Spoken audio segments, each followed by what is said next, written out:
Mahigit 2,000 guro ng DepEd Batangas nagtipon-tipon para sa pagdiriwang ng World Teachers Day. Gwapo at gandang guro, variety show at iba pang patimpalak tampok sa selebrasyon. Narito ang report ni Hazel Alviar. Time out muna sina Sir at Ma'am sa kani-kanilang lesson plan at class record. Kahapon sama-samang nagdiwang ng World Teachers Day ang nasa mahigit 2,000 mga guro at kawani ng DepEd Division of Batangas Province sa maghapong programa na isinagawa sa Bawan, Batangas. Sinimulan ang aktibidad sa pamamagitan ng Thanksgiving Mass. Malag-concert, beauty pageant at variety show naman ang selebrasyon na layong bigyang pugay at pagkilala ang dedikasyon at serbisyo ng mga guro. Let us recognize the unwavering commitment, passion, and generosity that you, teachers, bring to your classrooms every day. Present din sa okasyon maging ang ilang opisyal ng lokal na pamahalaan na todo suporta sa aktibidad.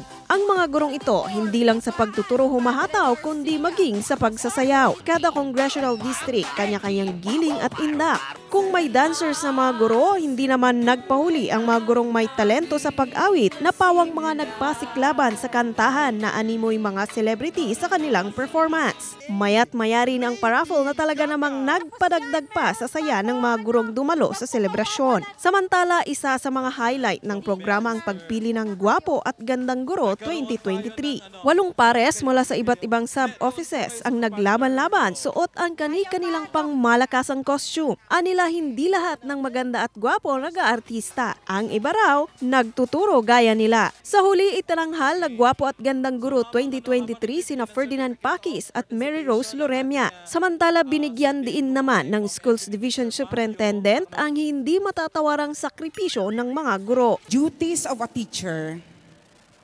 may neither be small or big. But what is important is our teachers would always elevate the lives of our learners. Tema ng pagdiriwang ngayong taon ang The Teachers We Need for the Education We Want. Ito ang kauna-unahang malakihang pagtitipon ng mga guro ng buong Division of Batangas matapos ang pandemya. Hazel Alviar, Balitang Southern, Tagalog.